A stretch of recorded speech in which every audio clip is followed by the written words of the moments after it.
Hello मेरे प्यारे students, welcome to DC line. मैं advocate and CS Prateek Srivastava आप लोगों का स्वागत करता हूं।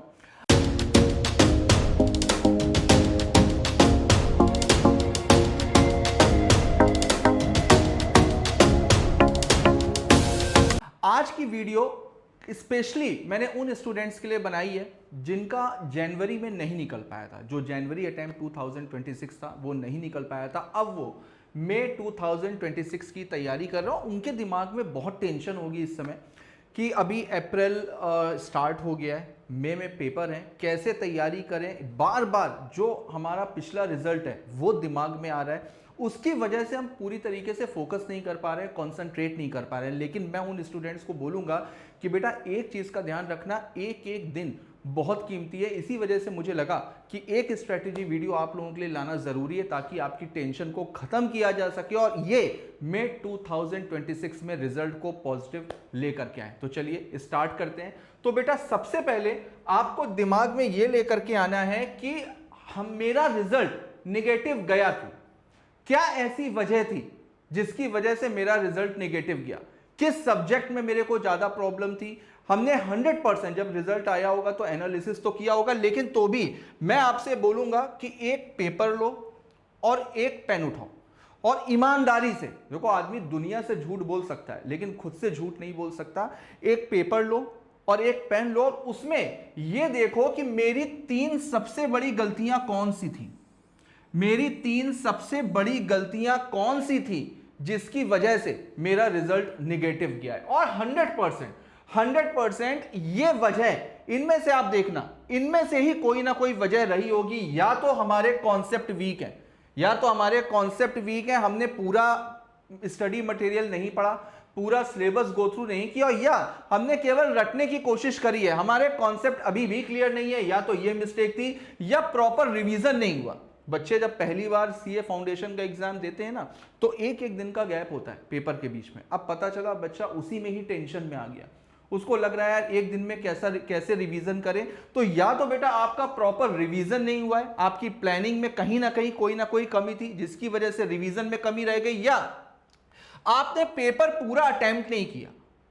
पेपर पूरा ना अटेम्प्ट करने का सबसे बड़ा जो होता है ना, वो अभी तक आपकी कॉपी, अगर आपने पूरा पेपर अटेम्प्ट किया है तो आपकी कॉपी 100 मार्क्स में से चेक होगी। अब मान लो 100% पेपर आप अटेम्प्ट करके आए हो, उसमें से 10-15 नंबर का गलत भी हो गया तो भी 85% तो सही है ना। तो 85 में तो ये 60 मिल ही जाएंगे, 55 तो मिल ही जाएंगे, 100% मिलेंगे। और अच्छे से हमने प्रेजेंटेशन किया है तो हो सकता है 70 तक आ जाए। लेकिन अब पता चला कि हम 20 नंबर का छोड़ करके आए हैं, केवल 80 नंबर का पेपर हम अटेम्प्ट करके आए हैं। अब 80 नंबर का पेपर हम अटेम्प्ट करके आए हैं, उसमें से 20 नंबर का अगर हमने गलत कर दिया तो बचे कितने, 60। यानी अब हमारी कॉपी 60 में से चेक होगी। अब पूरे में से पूरे नंबर तो मिलते नहीं है, तो वहां पर आकर के हम फंस गए। हो सकता है 60 में से हमको 35 मिल जाए, हो सकता है 60 में 32 मिल जाए, हो सकता है 60 में 38 मिल जाए। 2 नंबर से पता चला 40 नंबर रुक गए, 2 नंबर से एग्रीगेट रुक गया। तो या तो हमने पेपर पूरा अटेम्प्ट नहीं किया है, या हमारा कहीं ना कहीं टाइम मैनेजमेंट इशू रहा है। टाइम सबसे इंपॉर्टेंट होता है पूरे सीए की जर्नी में, चाहे वो सीए फाउंडेशन हो, चाहे वो सीए इंटर हो, चाहे वो सीए फाइनल हो। टाइम मैनेजमेंट बहुत बड़ा एरिया होता है स्टूडेंट को फोकस करने के लिए। स्टूडेंट को सबसे ज्यादा फोकस अपने टाइम को मैनेज करने के लिए चाहिए। तो कहीं ना कहीं आपके टाइम मैनेजमेंट में कोई ना कोई रही होगी, या आपने बेटा लॉ में राइटिंग प्रैक्टिस प्रॉपर नहीं करी। अगर लॉ की वजह से आपका जनवरी अटेम्प्ट रुका है तो कहीं ना कहीं यह कमी रही होगी कि लॉ में आपने राइटिंग प्रैक्टिस नहीं करी। तो सबसे पहले तो बेटा ईमानदारी से आप ये देखो कि एक कागज में लिखो कि मेरी कौन सी 3 बिगेस्ट मिस्टेक थी जिसकी वजह से मेरा अटेम्प्ट रुका, और फिर उन 3 कमियों पे काम करने की कोशिश करो कि इस बार ये 3 गलतियां हमको नहीं करनी। और देखो एक चीज हमेशा याद रखो कि जो हमारा खराब रिजल्ट गया है, हमें 100% इंप्रूवमेंट की जरूरत है। जैसा हमने पिछले अटेम्प्ट में किया था वही काम हम इस बार तो नहीं कर सकते, वही स्ट्रेटेजी इस बार तो फॉलो नहीं कर सकते। इसका मतलब उस स्ट्रेटेजी में कहीं ना कोई कमी थी, इसी वजह से तो रिजल्ट पॉजिटिव नहीं आया। तो बेटा कहीं ना कहीं जरूरत है स्ट्रेटेजी को चेंज करने का। आप यकीन मानो, अगर आपने 20 से 30% इंप्रूवमेंट कर लिया, अगर आपने 20 से 30% इंप्रूवमेंट कर लिया तो रिजल्ट 100% इस बार पॉजिटिव होना है तो सबसे पहले हमें अपनी गलतियों का पता लगाना है कि क्या क्या हमारी कमियां हैं, क्या क्या हमारी गलतियां हैं, और उसको सही करना है, उन सारी गलतियों को रिमूव करना है। अब देखो, अब आज से अगर हम मान करके चलते हैं तो लगभग 30 से 35 दिन का समय है आपके पेपर का। अब 30 से 35 दिन में हमको चारों सब्जेक्ट 30 से 35 दिन में हमको चारों सब्जेक्ट कंप्लीट करने हैं, रिवीजन करना है, मॉक टेस्ट सॉल्व करना है, पीवाईक्यू सॉल्व करने हैं। तो बेटा उसके लिए मैं आपको बताता हूं कि जैसे सपोज करो कि आपका अकाउंट्स है, लॉ है, क्यूए है और इको है ना। अब ये आपके 4 सब्जेक्ट हैं। अब हम एक मान करके चलते हैं कि 35 दिन का समय बचा हुआ है, 35 दिन का समय बचा हुआ है। 35 दिन में हमको इस सिलेबस को कंप्लीट करना है, तो 35 दिन को आपको अलग अलग डेज में डिवाइड करना है। तो जैसे आज से 15 दिन, आज से 15 दिन 15 days, up to 15 days in चारों सब्जेक्ट में, इन चारों सब्जेक्ट में बेटा आपके कॉन्सेप्ट क्लियर होने चाहिए। पहले आप कॉन्सेप्ट पे फोकस करो, अपने कॉन्सेप्ट को फिक्स करो, अपने कॉन्सेप्ट को फिक्स करो, plus specially for QA and eco कम से कम मिनिमम डेली 20 से 25 एमसीक्यू सॉल्व करो डेली बेसिस पर। डेली बेसिस पर आपको कॉन्सेप्ट फिक्स करने हैं, कॉन्सेप्ट को अच्छे से पढ़ना है। इको और क्यूए में कम से कम 20 से 25 एमसीक्यू ये डेली लगाने हैं आज से लेकर के 15 दिन तक। प्लस अब बचे आपके अकाउंट्स और लॉ। अकाउंट्स और लॉ में बेटा जितनी प्रैक्टिस कर सकते हो, जितनी प्रैक्टिस कर सकते हो, प्रैक्टिस मेक्स परफेक्ट। अकाउंट्स में कोशिश करो कि कम से कम 2 से 3 क्वेश्चन डेली लगाओ। लॉ में अगर लॉ की वजह से फेल हुए हो, लॉ में राइटिंग में प्रॉब्लम आ रही, तो कोशिश करो लॉ में कम से कम 5 क्वेश्चन आपको डेली लगाने। 5 क्वेश्चन को सॉल्व करने में आधे घंटे से ज्यादा का समय नहीं लगना चाहिए। और एक स्पेशली बात मैं आपको बताता हूं कि जैसे आपने अकाउंट्स में 2 से 3 टाइम मिल रहा है तो 4 क्वेश्चन लगा लिए। लॉ में आपको क्या करना है, लॉ में टाइम मैनेजमेंट का सबसे बड़ा इशू होता है बच्चों के साथ में। बच्चे पूरा पेपर अटेम्प्ट नहीं कर पाते हैं। आप जितनी बार भी, आज से ही ये स्ट्रेटेजी आपको फॉलो करनी है। आज से कोई भी आंसर लिखो, कोई भी आंसर लिखो, जब आंसर कंप्लीट हो जाए घड़ी देख करके अपने आंसर को लिखना शुरू करो। और जैसे ही आंसर कंप्लीट हो वैसे ही घड़ी देखो कि अब क्या बज रहा है। तो शुरुआत में हो सकता है आपको 10 से 15 मिनट का समय लगेगा, और ये समय जो है ना, ये अपनी कॉपी में नोट कर लो। हर आंसर के नीचे समय लिखा होना चाहिए कि ये आंसर मैंने कितनी देर में सॉल्व किया है। फिर ये अगर आप डेली करते रहोगे ना, तो डेली होगा क्या उसका इफेक्ट। शुरुआत में 2-3 दिन अगर आपको 10 से 15 मिनट लग रहे हैं, फिर धीमे धीमे ये कम होगा, फिर ये आएगा 8 से 12 मिनट। फिर 2-3 दिन अगर कायदे से प्रैक्टिस करिए, फिर ये आएगा बेटा 6 से 8 मिनट। तो आप सोचो कि अगर 15 दिन में ये काम आपने कर लिया तो आपके लॉ की राइटिंग प्रैक्टिस भी अच्छे से हो गई। 15 दिन में अगर डेली 5 क्वेश्चन लगा रहे हो, 75 क्वेश्चन आप सॉल्व कर चुके हो, और हर एक क्वेश्चन में आपने टाइम मैनेजमेंट को आपने सॉल्व कर लिया। तो टाइम मैनेजमेंट वाला इशू तो यहीं पर ही खत्म हो जाएगा, प्रैक्टिस वाला इशू यहीं पर ही कंप्लीट हो जाएगा। अकाउंट में भी आप लगातार प्रैक्टिस कर रहे हो, एमसीक्यू क्यूए, सॉरी इको और क्यूए, इसके आप एमसीक्यू डेली बेसिस पर सॉल्व कर रहे हो। 20 से 25 क्वेश्चन अगर आपने डेली सॉल्व किए हैं तो 15 दिन में लगभग 350 क्वेश्चन के आसपास आप लोग सॉल्व कर चुके होगे। तो 15 दिन में हमने क्या किया, हमने कायदे से प्रैक्टिस कर ली, हमारा कॉन्सेप्ट फिक्स हो गया। उसके बाद में नेक्स्ट 10 डेज, अगले 10 दिन क्या करना है आपको, अगले 10 दिन आपको केवल रिवीजन करना है। हालांकि अगर देखो तो जो रिपीटर्स हैं वो एक बार तो पहले भी पढ़ चुके हैं ना, लेकिन खैर कहीं ना कहीं कॉन्सेप्ट में कमी रही होगी, इसी वजह से रिजल्ट नेगेटिव गया। कोई बात नहीं, इस बार हम कायदे से पढ़ाई करेंगे। तो पहले 15 दिन हमने अच्छे से सिलेबस को गो थ्रू किया, नेक्स्ट 10 डेज में रिवीजन करना है। रिवीजन करने में टाइम आपको नहीं लगेगा, लेकिन रिवीजन से ज्यादा फोकस आपको करना है प्रैक्टिस में। जितना पेन चला सकता है मेरा बेटा, जितना पेन चला सकता है उतना पेन चला, जितना लिख सकता है, चाहे वो अकाउंट्स हो और चाहे वो लॉ, जितना लिख सकता है, जितना पेन चला सकता है चला। इको में और क्यूए में जितनी प्रैक्टिस कर सकते हो करो। छोटे छोटे से ट्रिक्स याद रखो, कैलकुलेटर, क्यूए के लिए तो कैलकुलेटर की ट्रिक्स बहुत इंपॉर्टेंट है, कैलकुलेटर को तेज चलाना सीखो। इको में जितने ज्यादा क्वेश्चन सॉल्व कर सकते हो, छोटे छोटे से चार्ट बनाओ, माइंड मैप जो चार्ट्स होते हैं ना उसको देखो, माइंड मैप चार्ट से आपको समझ में आ जाएगा, छोटे छोटे से नोट्स होंगे, उससे आप फटाफट से एमसीक्यू सॉल्व कर लोगे। तो उसमें क्यूए में और इको में तो बेटा आपको ट्रिक्स याद रखनी पड़ेंगी, एमसीक्यू बेस्ड पेपर है, लेकिन मेन प्रैक्टिस करनी पड़ेगी आपको लॉ में और अकाउंट्स में। तो अगले 10 दिन आपको क्या करना है, आपको प्रॉपर रिवीजन करना है, रिवीजन एक एक बार देख लिया, फटाफट से कॉन्सेप्ट देख लिए, पढ़ हम चुके ही हैं, और अब प्रैक्टिस पे फोकस करना है। तो मेन फोकस आपका क्या रहने वाला है, प्रैक्टिस पे। अब उसके दिन 15 दिन वो हो गए, 10 दिन ये हो गए। अब हमको क्या करना है नेक्स्ट 10 डेज में, नेक्स्ट 10 डेज में जो भी हैं, अगर 8 दिन बचे हैं, 7 दिन बचे हैं, 10 दिन बचे हैं, जो भी दिन बचे हो, जो भी दिन हो, मैंने यहां पर 10 दिन लिखा हुआ है, इसमें आपको कुछ नहीं करना, अब सब खत्म, अब सारी चीजें खत्म। अब आपको केवल और केवल बेटा आरटीपी, एमटीपी, पीवाईक्यूज इसको सॉल्व करना है, इसको सॉल्व करना है, वो भी ये केवल 4 दिन में। 4 दिन में जितने सॉल्व कर सकते हो, जितने सॉल्व कर सकते हो, पीवाईक्यू, आरटीपी, एमटीपी, इसको सॉल्व करो। उसके बाद में बेटा जो आपके नेक्स्ट 6 डेज बचेंगे, अगले 6 दिन, अगले 6 दिन मैं आपसे बोलूंगा कि ये जो 6 दिन है ना, इसको बहुत बेहतर तरीके से यूटिलाइज करना है।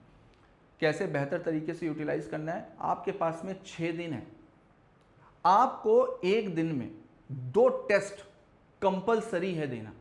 ये 6 दिन केवल और केवल बेटा आपको टेस्ट देने हैं, केवल और केवल टेस्ट देने हैं। लेकिन टेस्ट का मतलब यहां पर क्या है, यहां पर तो मैंने एमटीपी लिखा ही हुआ है, लेकिन यहां पर टेस्ट का मतलब क्या है, ये आखिरी के 6 दिन आपको एग्जाम का जो एनवायरनमेंट होता है ना, वो अपने घर पे बनाना है।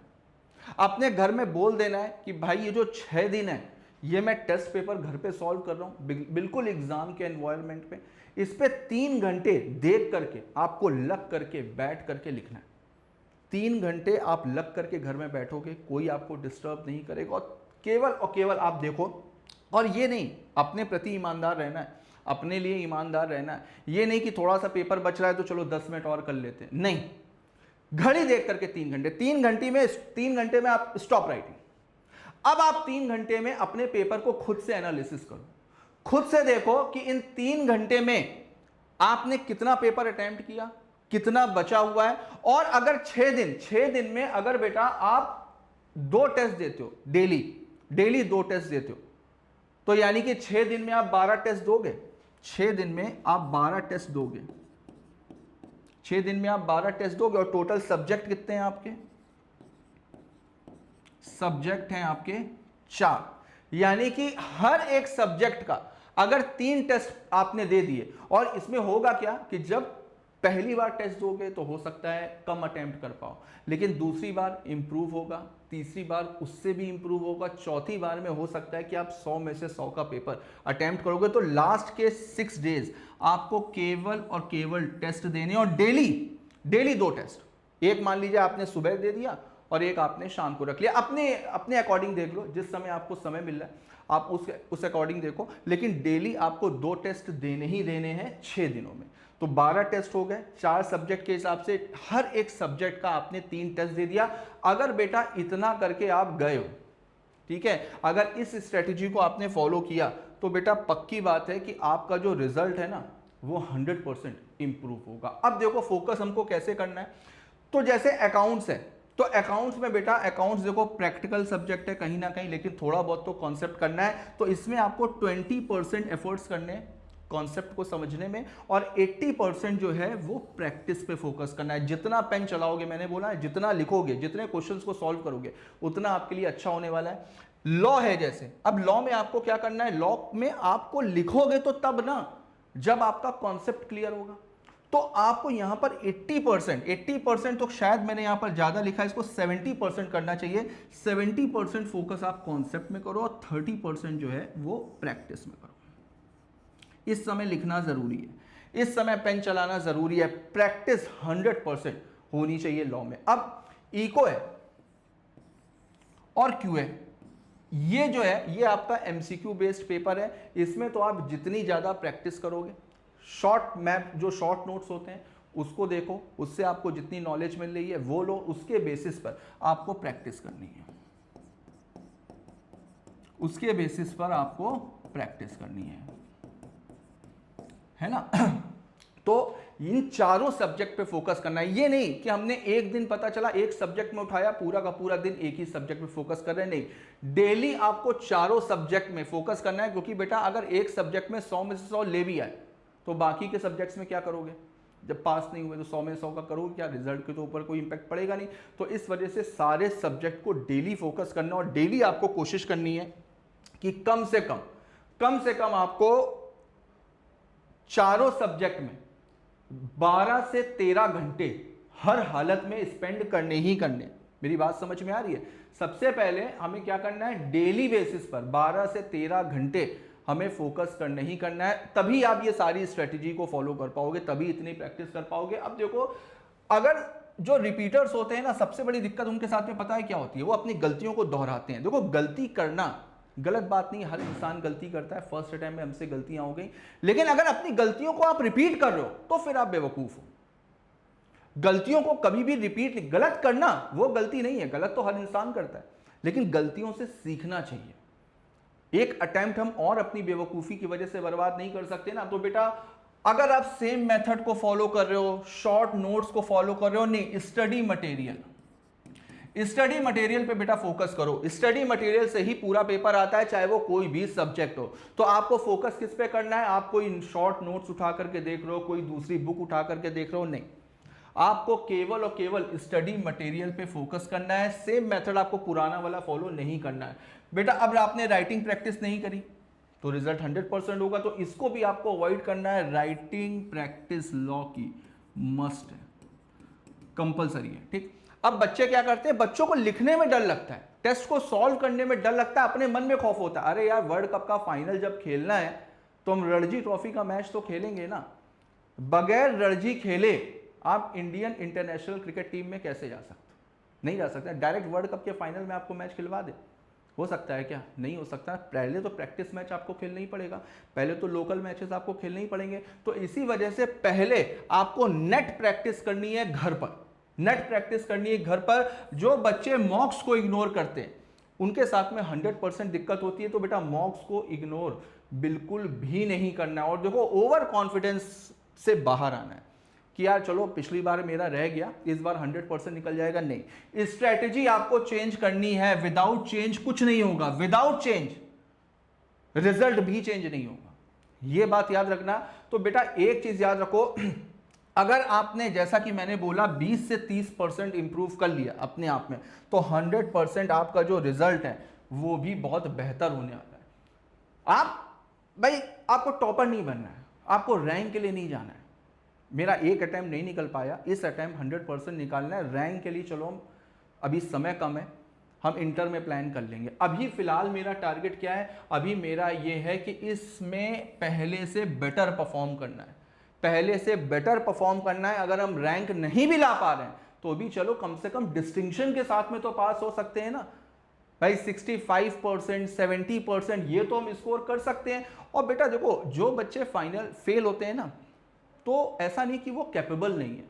बहुत सारे बच्चों को मैंने देखा है, मुझे इतना समय हो गया पढ़ाते हुए, इतने सारे बच्चों को देखा है कि कुछ बच्चे फाउंडेशन में या सीपीटी में फेल हो गए थे, लेकिन इंटर में उन्होंने कमाल कर दिया। इंटर में AIR आई उनकी। तो फेल का मतलब ये नहीं कि बेटा आप कैपेबल नहीं हो, फेल का मतलब ये है कि कहीं ना कहीं आपकी स्ट्रेटेजी में, कहीं ना कहीं आप में कोई ना कोई वीकनेस रही होगी, कोई ना कोई गड़बड़ रही होगी और आप उसको पकड़ नहीं पाए। तो बेटा फेल होने का मतलब इनकैपेबल नहीं होता है, बस फेल होने से हमको एक फीडबैक मिल जाता है। फेल होने से हमको एक फीडबैक मिल जाता है, हमको अपनी गलती पता चल जाती है कि यार मेरी गलती थी कहां, जिसकी वजह से रिजल्ट नेगेटिव। और सीए में, CS, ये सारे जो प्रोफेशन है ना, ये ऐसे प्रोफेशन है जिसमें लाइफ में बच्चा कभी ना कभी तो एक बार रुकता ही रुकता है। तो हो सकता है कि वो समय आपका जनवरी वाला अटेम्प्ट रहा हो, अब नहीं निकलेगा, अब बिल्कुल भी नहीं रुकेगा। अब 100% हर अटेम्प्ट आप फर्स्ट टाइम में निकालोगे, मेरी बात समझ में आ रही है ना? तो बेटा यही कोशिश करना है कि फेल होने से आपको अपने कॉन्फिडेंस को लो भी नहीं करना है, ओवर कॉन्फिडेंस में नहीं जाना है। तो कॉन्फिडेंस को लो भी नहीं करना है, लेकिन बस अपने दिमाग को ठंडा रख करके ये सोचना है कि मेरी जो गलतियां थी उसकी वजह से नहीं निकला, तो अपना एक ईमानदारी से फीडबैक लो, क्या गलतियां थी, उन गलतियों को सुधारो। और अभी अभी भी समय है। कुछ बच्चे मेरे से पूछ रहे थे कि सर ये बताइए कि 35 दिन बचे हुए हैं, 30 दिन बचे हुए हैं, तो क्या निकल पाएगा अगर मैं पूरी मेहनत करूं, पूरी डेडिकेशन के साथ? अरे भाई क्यों नहीं निकलेगा? पहले भी तो यही होता था। पहले सीपीटी का पेपर होता था तो बच्चे 12th देने के बाद में, पहले तो 3-3 अटैम्प्ट नहीं होते थे, बच्चा 12th का पेपर देता था, 12th के बाद तुरंत मई में आ जाता था। अब पता चला कि 1 महीने के बाद में बच्चे का पेपर, 1 महीने में पूरा सिलेबस पढ़ना है ना। वो भी तो अपनी लाइफ में पहली बार लॉ पढ़ रहा था, आप भी तो वही कर रहे हो, सब्जेक्ट तो सारे के सारे वही हैं, अभी भी वही हैं। तो पहले भी तो बच्चे पास होते थे ना, तो आप क्यों नहीं हो सकते? अगर हम 30 से 35 दिन पूरी डेडिकेशन के साथ में मेहनत करने से पीछे नहीं हटेंगे तो बेटा 100% रिजल्ट पॉजिटिव होगा। 30 से 35 दिन कम नहीं होते। और आप ये सोचो कि अगर भगवान आपके सामने आए और आपसे बोले कि बेटा ये 30 से 35 दिन तुम कायदे से मेहनत कर लो, आगे की पूरी ज़िंदगी तुम्हारी बहुत शानदार निकलने वाली है, तो क्या आप भगवान से ये बोलोगे भगवान जी 30-35 दिन आपने बहुत ज़्यादा बता दिए? कौन? अरे भाई पूरी ज़िंदगी सुधरने वाली है, तो पूरी ज़िंदगी को सुधारने के लिए क्या ये 30-35 दिन हम नहीं लग सकते? 30 से 35 दिन हम मेहनत नहीं कर सकते? भाई कुछ बच्चे होते हैं, सर्दी हो रही है, बुखार आ रहा है, भूख लग रही है, नींद आ रही है, थकावट हो रही है, थक गए हैं, ये सब चीज़ें बेकार हैं। ये सब चीज़ें केवल और केवल एक्सक्यूज़ है बेटा। ये 35 दिन कुछ भी बहानेबाजी नहीं चलेगी। 35 दिन आपको पूरी डेडिकेशन के साथ में आपको पढ़ाई करनी है। आप यकीन मानो, जब मैं सीएस कर रहा था ना, तो मेरे सामने एक चैलेंज था, कभी फुर्सत में होंगे तो फिर बताएंगे आपको, कि मुझे एनी हाउ फर्स्ट अटैम्प्ट में निकालना ही निकालना था। फर्स्ट अटैम्प्ट में निकालना था, मेरी मजबूरी थी, मेरे पास में कोई दूसरा ऑप्शन नहीं था। और वो भी फर्स्ट अटैम्प्ट में बोध ग्रुप निकालने थे सीएस एग्जीक्यूटिव में। मैंने पूरे 9 महीने लगातार 20 से 22 घंटे की पढ़ाई करी, केवल एक 1.5 घंटे, वो भी 24 घंटे में। कभी 15 मिनट के लिए झपकी ले ली, कभी 10 मिनट के लिए झपकी ले ली। सोता ही नहीं था, सोता ही नहीं था, केवल और केवल दिमाग में 24 घंटे ये चलता था, केवल पढ़ाई करनी। और आप यकीन मानो, मेरी कज़न सिस्टर की मैरिज थी, मैं उस मैरिज में भी नहीं गया, क्योंकि मेरे दिमाग में केवल एक ही चीज़ थी कि यार फर्स्ट अटैम्प्ट में मुझे बोध ग्रुप निकालने ही निकालने। तो बेटा थोड़ा सा पागलपन तो ज़रूरी होता है, डेडिकेशन ज़रूरी होती है। अगर अपनी आगे वाली लाइफ आपको स्मूथ करनी है तो ये 35 दिन आपके लिए पूरी ज़िंदगी चेंज कर सकते हैं, आपकी पूरी दुनिया चेंज कर सकते हैं आपके लिए। लेकिन मेहनत तो आप ही को ही करनी पड़ेगी। हम लोग क्या, हम लोग बस केवल समझा ही तो सकते हैं ना, करना या ना करना वो आपके हाथ में है। तो स्पेशली बेटा मैंने आज का वीडियो आप लोगों के लिए इस वजह से बनाया कि अगर अभी भी किसी कंफ्यूजन में हो तो वो कंफ्यूजन अब अपना दूर कर लो।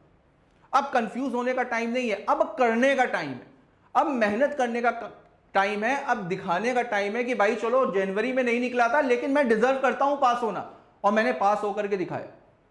ये जो फेल का तमगा लगा है ना, सोसाइटी में लग जाता है, तो उस तमगे को हटाना है और इस बार दिखाना है कि भाई वो गलतफहमी थी, वो कुछ गलतियां थी जो अब मैंने सुधार ली और अब इस बार रिजल्ट मेरा पॉजिटिव है। डन है बच्चों? तो बस बेटा आज का वीडियो आप लोगों के लिए स्पेशली मैंने बनाया ताकि आप लोगों के अंदर थोड़ा सा बूस्टअप आपको किया जाए। मुझे पूरी उम्मीद है कि आप लोग मेरी बातों को फॉलो भी करोगे और लिखना कमेंट बॉक्स में yes sir I will follow. ये मेरे को कमिटमेंट चाहिए आप लोगों से, मेरे को प्रॉमिस चाहिए कि आप इस बात को फॉलो भी करोगे, अपनी गलतियां भी ढूंढोगे और उसमें इंप्रूवमेंट भी करोगे।